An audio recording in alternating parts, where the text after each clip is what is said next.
নমস্কার সুধী শ্রোতাজন। যথারীতি আগের দিনের পাঠের শেষ 3 লাইন। অতঃপর মা চিরসীমন্তিনী হইয়া রহিলেন, শুধু শাড়ির চওড়া পাড় ছিঁড়িয়া সরু করিয়া লইলেন। পরে সরুর লাল পেড়ে কাপড়ই পরিতেন। গলায় হারটি ও হাতে শ্রীরামকৃষ্ণের স্বর্ণকবচটি ধারণ করিয়া রহিলেন। অবোধ সন্তানের কল্যাণার্থে মাতৃমূর্তি যে নিরাভরণা রাখিতে নাই। আজকের পাঠ তীর্থে ও তপস্যায়। 1 সপ্তাহ পরে কাশীপুর হইতে শ্রী শ্রী ঠাকুরের পূত অস্থির কৌটার সঙ্গে শ্রী শ্রী মাকেও ভক্ত বলরাম বসুর বাটিতে আনা হইল।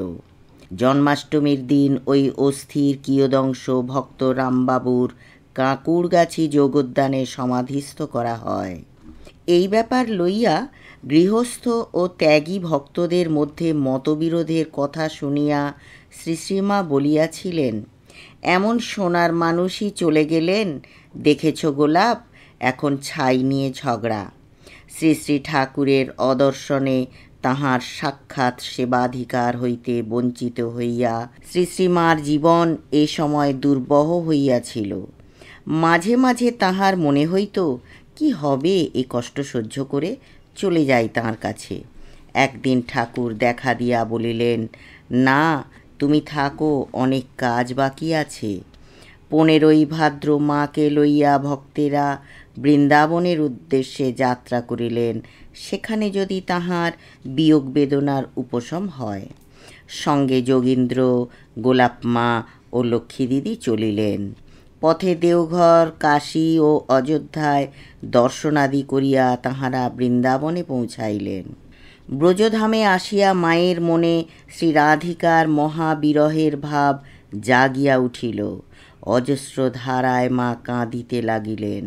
শ্রীরামকৃষ্ণ কৃপাধন্যা যোগীন মা কিছুদিন পূর্বে তপস্যার্থে এখানে আসিয়াছিলেন। তিনিও মায়ের গলা জড়াইয়া ধরিয়া কান্নায় যোগ দিলেন। শ্রীরামকৃষ্ণ আর থাকিতে পারিলেন না, দেখা দিয়া বলিলেন, এত কান্না কেন? তারপর হইতে ঘন ঘন দর্শন লাভ করিয়া মায়ের মন আনন্দে ভরিয়া উঠিল। বালিকার মতো স্বতঃস্ফূর্ত আনন্দে তিনি মন্দিরে মন্দিরে দেবতা দর্শন করিয়া বেড়াইতে লাগিলেন এবং পায়ে বাতের ব্যথা লইয়াও শ্রীকৃষ্ণের লীলাভূমি পরিক্রমা করিলেন। একদিন রজনীতে বংশীধ্বনি শ্রবণে রাধারানীর ভাবে আকুল হইয়া মা ছুটিয়া চলিয়াছেন। সুদীর্ঘ সৈকত অতিক্রম করিয়া যমুনা তীরে পৌঁছিয়া ভাবের আবেশে পড়িয়া যান। সঙ্গিনীরা অনুসন্ধান করিতে করিতে সেখানে আসিয়া তাহাকে ফিরাইয়া লইয়া যায়। কালাবাবুর কুঞ্জে থাকাকালে মা এত গভীর ধ্যানে মগ্ন হইয়া যাইতেন যে তাহার কানের কাছে জোরে জোরে বারংবার নাম শুনাইলে তবে সে ধ্যান ভাঙিত। মুখে মাছি বসিয়া যাইত, তিনি কিছু টের পাইতেন না। এই সময় শ্রীরামকৃষ্ণ তাহাকে দর্শন দিয়া যোগীন্দ্রকে দীক্ষা দিতে বলিলেন। দ্বিধাবশত মা প্রথমে ইহা পালন করেন নাই, কিন্তু বারবার তাহার ঐরূপ দর্শন হইতে লাগিল।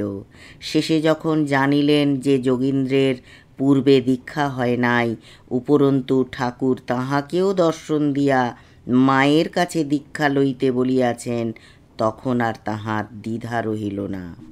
বৃন্দাবন হইতে একবার হরিদ্বারে গিয়া মা ব্রহ্মকুণ্ডে শ্রীরামকৃষ্ণের কেশ নখাদি বিসর্জন দিয়া আসেন। ফিরিবার পথে জয়পুর আজমির হইয়া প্রয়াগ সঙ্গমে স্নান করিয়া মা কলিকাতায় আসিলেন। বলরামবাবুর বাটিতে পক্ষাধিকাল থাকার পর গোলাপ মাকে সঙ্গে লইয়া তিনি কামারপুকুর যাত্রা করেন।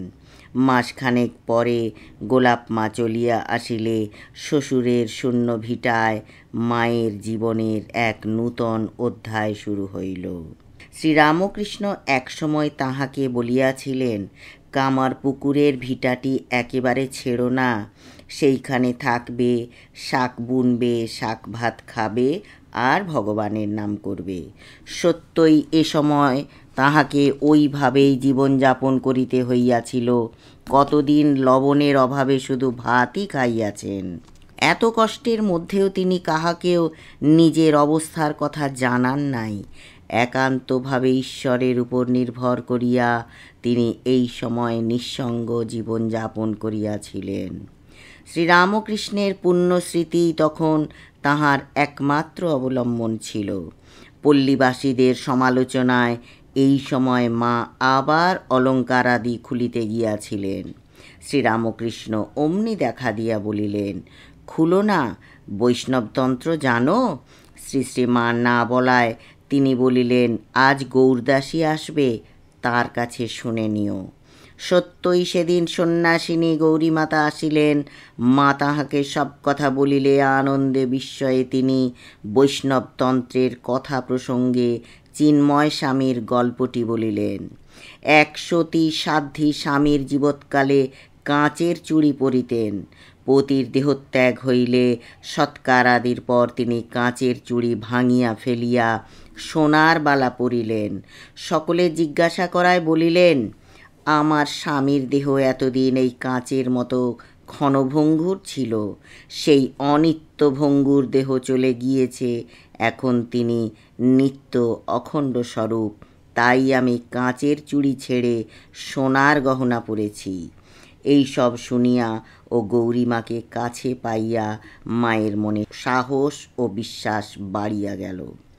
বিরহ ব্যথা অসহ্য হইয়া উঠিলে শ্রীরামকৃষ্ণ দর্শন দিয়া তাহার সকল দুঃখ দূর করিতেন। বাহিরের শূন্যতা সত্ত্বেও ভিতরের মাধুর্যে তাহার হৃদয় দিনে দিনে পূর্ণ হইয়া উঠিতেছিল। জননী শ্যামাসুন্দরী কন্যাকে জয়রামবাটি লইয়া গিয়া কাছে রাখিতে চাহিয়াছিলেন, কিন্তু মা কয়েকদিন মাত্র থাকিয়া চলিয়া আসেন। ত্যাগী সন্তানেরাও তখন শ্রীরামকৃষ্ণের অদর্শনে বৈরাগ্যবশত নানা তীর্থে তপস্যায় রত। তাহারাও কেহ জানিতেন না মায়ের কিভাবে দিন কাটিতেছে। গৃহস্থ ভক্তেরা তাহাকে শ্রীরামকৃষ্ণের সহধর্মিণী বলিয়া ভক্তি করিলেও তাহার সেবাভার গ্রহণ করিবার কথা কাহারও মনে উদিত হয় নাই। তাহাদের অনেকে তখনও তাহাকে মা বলিয়া চিনেন না। ত্যাগী সন্তানেরা লোকমুখে যখন মায়ের অবস্থার কথা শুনিলেন, তখনই তাহারা তাহাকে কলিকাতায় বা উহার কাছাকাছি কোথাও আনিয়া রাখিবার জন্য তৎপর হইলেন। যোগীন বা যোগানন্দ স্বামী প্রধান উদ্যোগী হইয়া মায়ের সেবায় আত্মনিয়োগ করেন। সংঘ জননী অল্পদিনের জন্য কলিকাতায় থাকিলে এই সময়ে মা বলরাম বসুর অথবা কথামৃত প্রণেতা মাস্টার মহাশয়ের বাটিতে থাকিতেন। বেশি দিন থাকিলে কলিকাতায় বা নিকটে কোথাও গঙ্গা তীরে বাটি ভাড়া করা হইত। সঙ্গে স্বামী যোগানন্দ, যোগিনমা বা গোলাপমা কেহ না কেহ থাকিতেন। প্রায় 8 মাস কামারপুকুরে কাটাইয়া মা বলরাম বাবুর বাটিতে আসিয়া উঠিলেন। এইখানে ছাদে ধ্যানকালে একদিন তাহার যে আনন্দময় অনুভূতি হয়, তাহা সখী স্বরূপা যোগিনমার কাছে ব্যক্ত করেন। দেখলাম যেন কত দূরে চলে গেছি, সকলেই আমাকে ভালোবাসছে। কি রূপ আমার! ঠাকুরও রয়েছেন, সকলে কি যত্নে আমাকে তাঁর পাশে বসিয়ে দিলে।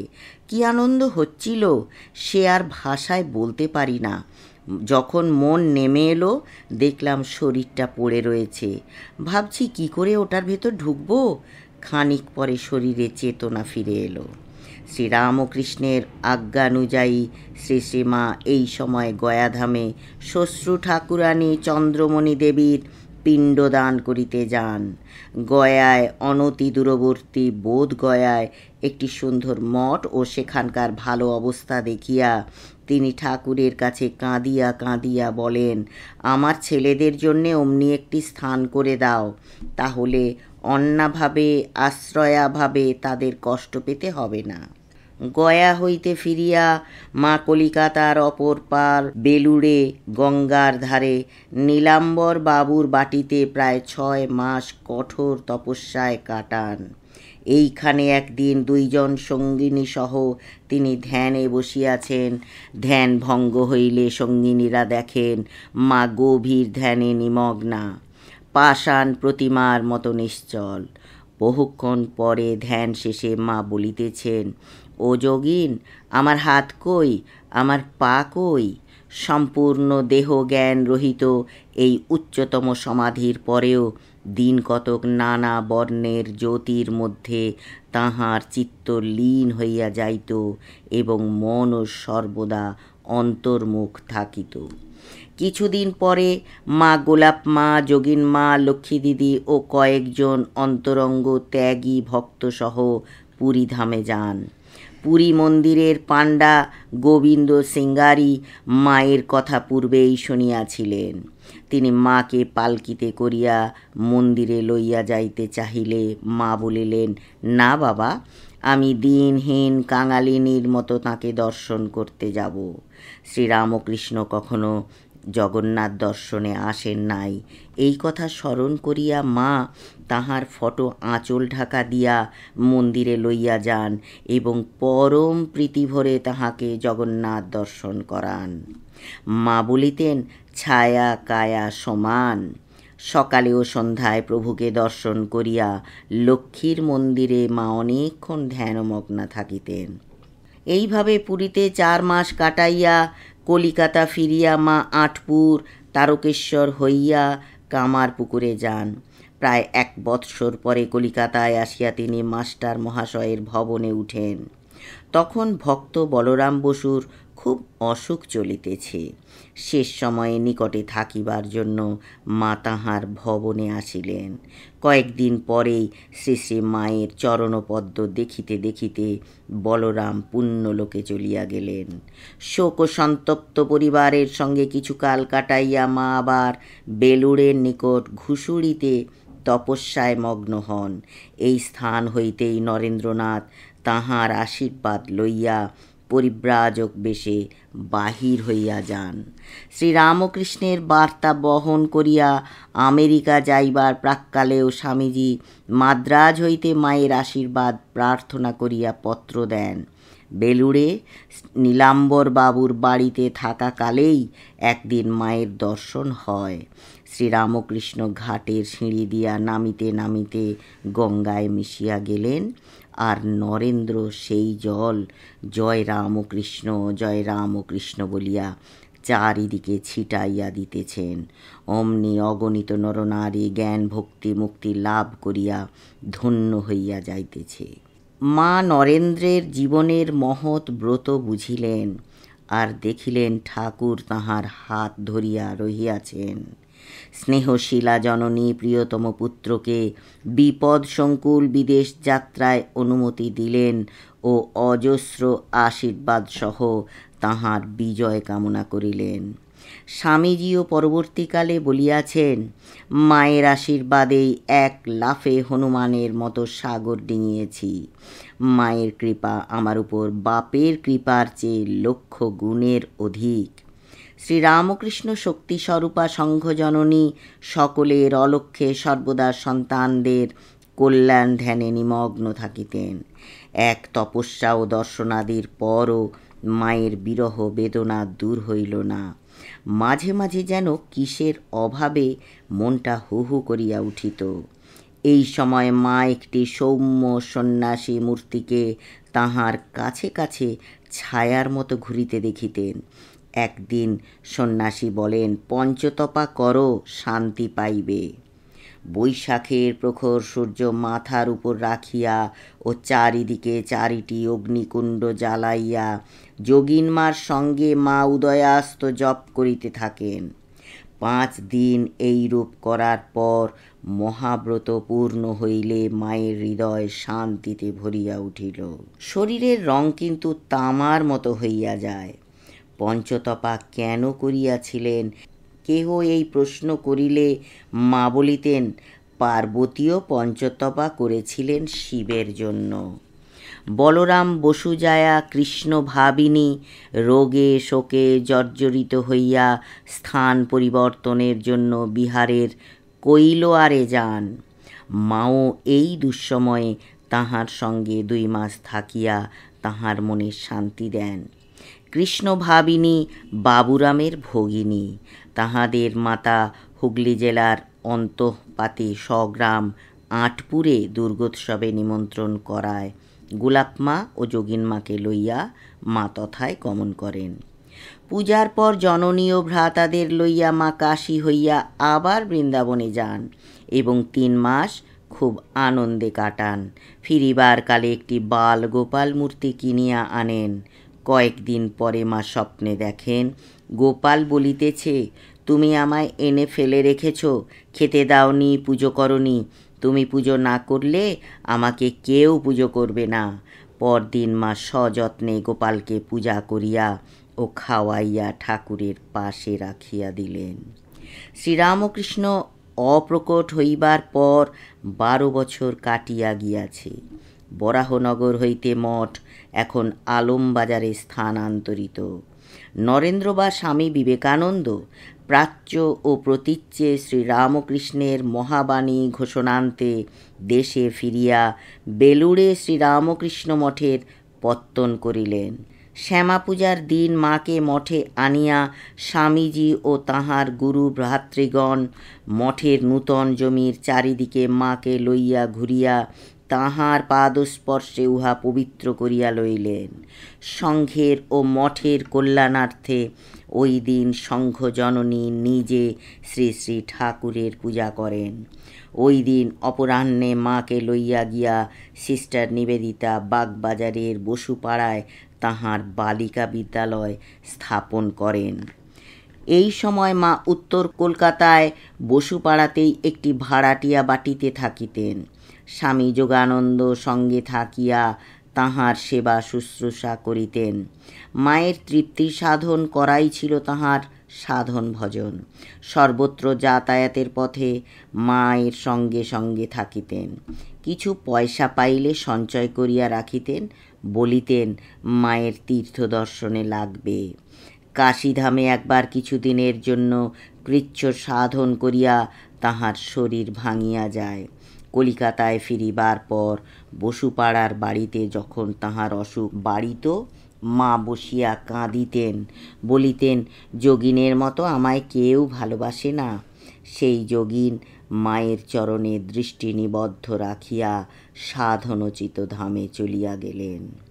যোগানন্দের পর শরৎ বা স্বামী শারদানন্দ মায়ের সেবাভার গ্রহণ করিলেন। মধ্যে কিছুদিন ত্রিগুণাতীতানন্দ মায়ের দেখাশোনা করেন। স্বামীজি মঠে প্রতিমা আনিয়া দুর্গোৎসবের উদ্যোগ করিতেছেন। মঠ আনন্দে ভরিয়া উঠিতেছে। সেই আনন্দ কানায় কানায় পূর্ণ করিবার জন্য সাক্ষাৎ আনন্দময়ীকে আহ্বান করিয়া আনা হইল। মঠের পাশেই একটি উদ্যান ভবনে মা আসিয়া উঠিলেন। তাহারই নামে জগৎ কল্যাণে এই মহাপূজার সংকল্প হইল। স্বামীজি প্রমুখ শ্রীরামকৃষ্ণ সন্তানেরা মাকে কি চক্ষে দেখিতেন, কতখানি ভক্তি করিতেন, তাহা ভাষায় ব্যক্ত করা যায় না। নূতন কিছু করিতে গেলে মায়ের অনুমতি আগে প্রয়োজন। কাজকর্মে এমনকি আধ্যাত্মিক তত্ত্ব ও সাধন সম্বন্ধে সংশয় উপস্থিত হইলে মায়ের সিদ্ধান্তই শেষ কথা বলিয়া সকলে মাথা পাতিয়া লইতেন। সেই পবিত্রতা স্বরূপিণীর কাছে আসিবার সময় তাহারা করজোরে গম্ভীরভাবে আসিতেন, সাষ্টাঙ্গ প্রণিপাত করিয়া ধীরে ধীরে চলিয়া যাইতেন। শ্রী শ্রী মাকে স্বামীজি জীবন্ত জগজ্জননী বলিয়াই মনে করিতেন এবং কলিকাতায় মায়ের একটি স্থায়ী আবাসের জন্য তিনি বড় ব্যাকুল ছিলেন। গুরু ভ্রাতাদের লিখিতেন, জ্যান্ত দুর্গামাকে যেদিন বসিয়ে দেবে সেই দিন আমি হাঁপ ছেড়ে বাঁচব। ঘটনাচক্রে স্বামীজির জীবৎকালে ইহা সম্ভব হয় নাই। স্বামী শারদানন্দ মায়ের সেবাভার গ্রহণ করিয়া আপ্রাণ চেষ্টা করিতে লাগিলেন, যাহাতে কলিকাতায় মায়ের একটু নিজস্ব থাকিবার স্থান হয়। মায়া ও মহামায়া। মা যখন কলিকাতায় থাকিতেন তখন এক প্রবল আধ্যাত্মিক আকর্ষণের কেন্দ্ররূপেই বিরাজ করিতেন। সন্ন্যাসী ও গৃহস্থ শিষ্য এবং ভক্ত নরনারীর চোখে তিনি গুরু, ইষ্ট, সাক্ষাৎ দেবী শ্রী শ্রীমা। আবার যখন তিনি জয়রামবাটি আসিতেন, সেখানে তিনি দিদি, মাসি, পিসি কাহারও বা কাছে শুধু সারদা। যাহারা মাকে দুই জায়গাতেই দেখিয়াছে, তাহাদের কাছে ইহা বড় অদ্ভুত ও মধুর লাগিত। সাধারণ পল্লী নারীর ন্যায় মা ধান ভানা, পুকুরে যাইয়া বাসন মাজা সব কিছু করিতেন। গ্রাম্য ধরনে কথা বলিতেছেন, সকলের সঙ্গে হাস্য পরিহাসে যোগ দিতেছেন। এতটুকু ঐশ্বর্য নাই, মাধুর্য যেন উপচিয়া পড়িতেছে। জয়রামবাটিতেই মায়ের অনবগুণ্ঠিত মধুর মাতৃরূপটি পরিপূর্ণভাবে ফুটিয়া উঠিত। কিন্তু সেখানে তাহাকে কে বুঝিত বা বুঝিবার চেষ্টা করিত?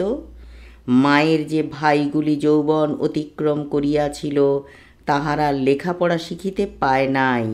তাহাদের দৃষ্টিও ছিল স্বার্থপর সংসারের সীমাতেই আবদ্ধ। মহানুভবা দিদিটিকে দিয়া তাহারা সাধ্যমতো নিজেদের কাজ হাসিল করিবার চেষ্টাই করিত। মাও দুঃখ করিয়া বলিতেন, এত লোক যে এখানে কত কষ্ট স্বীকার করে কি জন্যে আসে, তা কি ওরা একটুকুও বোঝে না? সর্বদা টাকা কড়ি চায়, কখনো তো ভুলেও জ্ঞান ভক্তি চাইল না। রাগ করিয়া কখনো বা বলিতেন, ওদের মা বাপের পুণ্যেই ওদের দিদি হয়ে জন্মেছি। স্নেহের কনিষ্ঠ ভ্রাতা অভয়কে মা কলিকাতায় মেডিকেল স্কুলে পড়াইতেছিলেন। কিন্তু দুঃখের বিষয়, যোগানন্দের দেহত্যাগের অল্পকাল পরেই অভয় সহসা কলেরায় আক্রান্ত হইয়া ভবলীলা সাঙ্গ করে। মৃত্যুকালে মা তাহার মাথাটি কোলে তুলিয়া লইলেন। সেও দিদির চোখে চোখ রাখিয়া বলিল, এরা রইল, তুমি দেখো। অভয়ের পত্নী সুরবালা সন্তান সম্ভবা ছিলেন। স্বামী শোকে তিনি পাগলের মতো হইয়া যান। এদিকে মা যখন একের পর এক বিয়োগ ব্যথা পাইয়া সংসারের সকল আকর্ষণ হইতে মনকে মুক্ত করিয়া নিরবলম্বন হইতে চান, তখন শ্রী শ্রী ঠাকুর একটি ছোট মেয়েকে সঙ্গে আনিয়া মাকে দর্শন দিয়া বলেন, এ যোগমায়ার অংশে জন্মগ্রহণ করছে, তোমার মন সংসারে বেঁধে রাখবে। যথাসময়ে সুরবালার একটি কন্যা হইল, কিন্তু তাহার উন্মাদিনী ভাব সারিল না। একদিন শিশুকন্যা রাধারানী বা রাধু কোলে উঠিবার জন্য হামাগুড়ি দিয়া কাঁদিতে কাঁদিতে পাগলিনী জননীর পিছু পিছু যাইতেছে, অথচ সুরবালার সেদিকে ভ্রুক্ষেপ নাই। ইহা দেখিয়া মা তাড়াতাড়ি উঠিয়া গিয়া মেয়েটিকে কোলে তুলিয়া লইলেন। এমন সময় শ্রীরামকৃষ্ণ দেখা দিয়া বলিলেন, এই সেই মায়া, একে অবলম্বন করে তুমি আরও কিছুকাল পৃথিবীতে থাকো। সেই দিন হইতে মা তাহার লালন পালনের সম্পূর্ণ ভার গ্রহণ করিলেন ও সর্বতোভাবে তাহাকে যত্ন করিতে লাগিলেন। রাধু তাহার মাতৃস্নেহের অনেকখানি অধিকার করিয়া বসিল। রাধুর ব্যবহারে সরলতার সহিত একগুঁয়েমির অদ্ভুত সংমিশ্রণ সকলের চোখে পড়িত। তাহার স্বাস্থ্য বিশেষ ভালো থাকিত না। বড় হইবার সঙ্গে সঙ্গে মানসিক দুর্বলতাও দেখা দিল। রাধুর চিন্তা মাকে সর্বদা সংসার ব্যাপারে নিযুক্ত রাখিত। ভক্তেরা অনেকে ভাবিত, রাধু মায়ের অতখানি ভালোবাসার যোগ্য কি না। একদিন জনৈক ত্যাগী ভক্ত বলিয়াই ফেলিল, রাধুর ওপর তোমার বড় আসক্তি। মাও সঙ্গে সঙ্গে উত্তর দিলেন, কি করব বাবা, আমরা মেয়ে মানুষ, আমাদের এই রকমই। শেষের দিকে রাধুর কথা উঠিলে মা বলিতেন, শুদ্ধ মন যখন যেটা ধরে 16 আনা ধরে। বিদ্যুৎ যখন চমকায় শার্শিতেই চমকায়, কিন্তু খড়খড়িতে কিছু হয় না। সেবকরা জানিত রাধুকে অবলম্বন করিয়া মায়ের মন সংসারে আছে, তাই এ প্রসঙ্গ লইয়া তাহারা নাড়াচাড়া করিত না, কেহ করিলে সাবধান করিয়া দিত। তাহারা জানিত রাধু হইতে যেদিন মায়ের মন উঠিয়া যাইবে, সেদিন তাহাদের সুখের দিন ফুরাইবে। মা অনেক দিন দেশে গিয়াছেন। কলকাতার ভক্তেরা তাহাকে কতকাল যেন দেখে নাই। স্বামী শারদানন্দ নিজে গিয়া মাকে লইয়া আসিলেন, সঙ্গে আত্মীয় স্বজন অনেকে আসিল। বাগবাজারে একটি ভাড়াটিয়া বাটিতে থাকিবার ব্যবস্থা করিয়া শারদানন্দ দেখাশোনা করিতে লাগিলেন।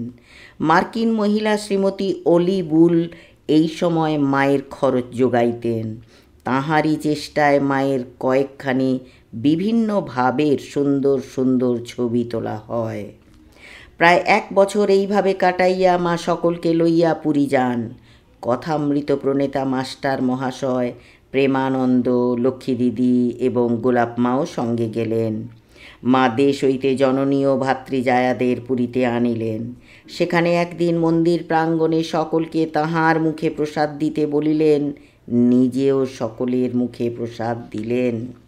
পুরী হইতে ফিরিবার 1 বৎসর পরে জননী শ্যামাসুন্দরী শীতের সকালবেলা কাজ করিতে করিতে ক্লান্ত হইয়া ঘরের দাওয়ায় শুইয়া পড়িলেন এবং কন্যা শারদার মুখ দেখিতে দেখিতে তাহারই হাতে গঙ্গাজল পান করিয়া পুণ্যবতী দিব্যলোকে চলিয়া গেলেন। জননী বিয়োগে মা ডাক ছাড়িয়া কাঁদিতে লাগিলেন। শিশুকাল হইতে সুখ দুঃখের কত কথাই তাহার মনে পড়িতে লাগিল। এখন ভাই ও ভাজদের কি হইবে, তাহারা কিভাবে চলিবে, ইহাই ভাবিয়া আকুল হইলেন। শরীরের প্রতি ঔদাসীন্য বশত এবং ম্যালেরিয়ার প্রকোপে মায়ের শরীর খুব কাহিল হইয়া পড়ে। ওদিকে কলিকাতায় গিরিশচন্দ্র ঘোষের ভবনে দুর্গাপূজা, মায়ের নিমন্ত্রণ। পূজার কয়দিন জ্বর লইয়াই মা বলরাম ভবন হইতে যাতায়াত করিলেন। মহানিশায় সন্ধি পূজা। মা তখন আর আসিতে পারিবেন না শুনিয়া গিরিশচন্দ্র মনে প্রাণে দুঃখিত। পূজা মণ্ডপে না গিয়া বৈঠকখানা ঘরে বসিয়াই ভাবিতেছেন, মা যদি না আসেন তো কার পূজা হবে। গভীর রজনী, সন্ধি পূজা শুরু হয়। এমন সময় অমিয় মাখা কণ্ঠে মা ডাকিতেছেন, আমি এসেছি, দরজা খোলো। ছুটিয়া গিয়া দরজা খুলিয়া সকলে মাকে পূজা মণ্ডপে লইয়া আসিল। বাড়িতে সাড়া পড়িয়া গেল, মা আসিয়াছেন। গিরিশের আনন্দ দেখে কে? মাও দেবী প্রতিমার নয়নে নয়ন রাখিয়া সমাধিস্থ হইলেন। ভক্তেরা মৃন্ময়ী ও চিন্ময়ী উভয় প্রতিমার চরণে সচন্দন পত্র পুষ্পের অঞ্জলি দিতে লাগিল। একদা গিরিশ মাকে একান্তে পাইয়া জিজ্ঞাসা করেন, তুমি কীরকম মা? অমনি মা উত্তর দিলেন, এ শুধু গুরুপত্নী নয়, পাতানো মা নয়, সত্যিকারের মা। জয়রামবাটিতে মাতৃবিয়োগের পর ভাইদের পৃথক হওয়ার পালা পড়িল। অল্প সম্পত্তি, ঘর বাড়ি, তাহাও বিভাগ করিতে শেষ পর্যন্ত স্বামী শারদানন্দকে তথায় যাইতে হয়। বিভাগের পর মা কোথায় থাকিবেন প্রশ্ন উঠিল। মা বলিলেন, 2 দিন এর ঘরে, 2 দিন ওর ঘরে, এইভাবেই আমার দিন কেটে যাবে। কামারপুকুরে মায়ের একটু স্থান ছিল বটে, কিন্তু সেখানে যাতায়াত উঠিয়া না গেলেও কমিয়া গিয়াছিল। কলিকাতায় ফিরিয়া স্বামী শারদানন্দ মায়ের থাকিবার কষ্ট দূর করিবার জন্য আপ্রাণ চেষ্টা করিতে লাগিলেন। বহু বাধা অতিক্রম করিয়া নিজের দায়িত্বে ব্যয় স্বীকার করিয়া বাগবাজারের উত্তর প্রান্তে খোড়কেদারের প্রদত্ত জমির উপর একটি সুন্দর ভবন নির্মাণ করিলেন। ভক্তদের নিকট ইহাই শ্রী শ্রী মায়ের বাড়ি। মায়ের সেবক স্বামী শারদানন্দের তত্ত্বাবধানে উদ্বোধন পত্রিকা ও গ্রন্থাবলীর প্রকাশন চলিত বলিয়া ওই কার্যালয়ও এখানে উঠিয়া আসিল। সাধারণের কাছে তাই এই বাড়িটি সংক্ষেপে উদ্বোধন নামেও পরিচিত। মা দ্বিতলে ঠাকুরঘরের এক পার্শ্বেই অবস্থান করিতেন। স্বামী শারদানন্দ তাঁহার আরাধ্য দেবতাকে মন্দিরে প্রতিষ্ঠা করিয়া প্রাণ ভরিয়া তাহার সেবা পূজা করিতে লাগিলেন। সদর দরজার পাশে ছোট ঘরটিতে থাকিয়া মঠ মিশনের পরিচালনা, তদুপরি উদ্বোধন কার্যালয়ের দেখাশোনা করিতেন। কেহ জিজ্ঞাসা করিলে বলিতেন, আমি মায়ের দারোয়ান। মাও বলিতেন, শরৎ আমার ভারী, শরৎ না হলে আমার বোঝা আর কে নিতে পারে। সত্যই সে সময় স্ত্রী ও পুরুষ ভক্তের মেলা এবং তৎসহ রাধু ও জয়রামবাটির নিত্য নূতন ঝামেলা সহ্য করা কম শক্তিমান পুরুষের কাজ ছিল না। উদ্বোধনে মাস 6-7 বাস করিয়া মা জয়রামবাটি যান। পরবৎসর ভক্ত পরিবারের আহ্বানে ওড়িশার বালেশ্বর জেলার অন্তর্গত বলরাম বসুদের জমিদারি কোঠারে গিয়া মা খুব আনন্দে মাস 2 কাটাইলেন। এখানে মায়ের মনে সেতুবন্ধ রামেশ্বর দেখিবার ইচ্ছা হইল। স্বজন পরিজন সহ তিনি মাদ্রাজে আসিয়া 1 মাস রহিলেন। সেখান হইতে স্বামী রামকৃষ্ণানন্দ মায়ের দক্ষিণ ভারত ভ্রমণের সকল ব্যবস্থা করিয়া দেন। মাদ্রাজি সর্বপ্রথম বিবেকানন্দ প্রচারিত শ্রীরামকৃষ্ণ বাণী শ্রবণ করিয়াছিল এবং স্বামী রামকৃষ্ণানন্দের প্রাণপাত পরিশ্রমে রামকৃষ্ণ মঠ মিশনের ভাবধারা সেখানে চারিদিকে ছড়াইয়া পড়িয়াছে। তাই সংঘের জননীকে দেখিবার জন্য দলে দলে লোক আসিতে লাগিল। কেহ আসে মন্ত্র লইতে, কেহ আসে উপদেশ শুনিতে। ভাষার বিভেদ ভাবের আদান প্রদানে বাধা দিতে পারিল না। মহিলা ও বালিকারা মাকে ঘিরিয়া ভজন শোনায়, যন্ত্রসঙ্গীত শোনায়। মাদ্রাজ ও মাদুরার মন্দির ও দেবতা দর্শন করিয়া মা সমুদ্রকূলে রামেশ্বর পৌঁছিলেন। সেখানকার রাজা স্বামীজির শিষ্য। তিনি পূজারী ও পাণ্ডাদের নির্দেশ দিয়াছেন, আমাদের গুরুর গুরু আসিয়াছেন, সর্বপ্রকারে তাহার পূজা কার্যে সাহায্য করিবে। প্রভাতে সমুদ্র স্নানের পর মা গঙ্গোত্রীর জলে শিবলিঙ্গকে স্নান করাইয়া 108টি স্বর্ণ বেল্লপত্র দ্বারা স্বহস্তে পূজা করিলেন। ফিরিবার কালে বলিতেছেন, আহা, যেমনকার তেমনটি আছে গো। সঙ্গিনী জিজ্ঞাসা করিলেন, কি বললে মা? অনবধানতা বশত বলিয়া ফেলিয়া মা প্রসঙ্গ চাপা দিলেন। কোন যুগান্তরের জন্মান্তরের স্মৃতি মায়ের মনে জাগিয়া উঠিয়াছিল।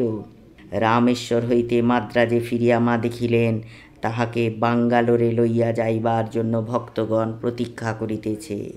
তাহাদের আকুল আহ্বানে মা সেখানে চলিলেন। তাহাদের ভাষা বুঝেন না, মায়ের ভাষা তাহারা বুঝে না। তবু সে কি হৃদয়ের আকর্ষণ, শুধু দর্শনেই পরিতৃপ্তি। রাশি রাশি ফুল দিয়া তাহারা শ্রীচরণ পূজা করিতে লাগিল। মাও শ্রীরামকৃষ্ণের অপূর্ব মহিমা নীরবে অনুভব করিতে লাগিলেন। ফিরিবার পথে পুণ্যতোয়া গোদাবরীতে স্নান করিয়া পুরীধামে কয়েকদিন কাটাইয়া মা কলকাতা পৌঁছিলেন। রাধু 12 বছরের পড়িয়াছে, আর বিবাহ না দিলে নয়। কাছাকাছি তাজপুরে একটি ভালো পাত্রও পাওয়া গিয়াছে। তাই মা সকলকে সঙ্গে লইয়া জয়রামবাটি আসিলেন। ভালো দিন দেখিয়া শুভকর্ম সম্পন্ন করিলেন। রাধু কিন্তু বিবাহের পরও মায়ের কাছেই রহিয়া গেল। কদাচিৎ শ্বশুরালয়ে যাইত। পরবর্তীকালে জামাইও অধিকাংশ সময় মায়ের কাছেই থাকিত।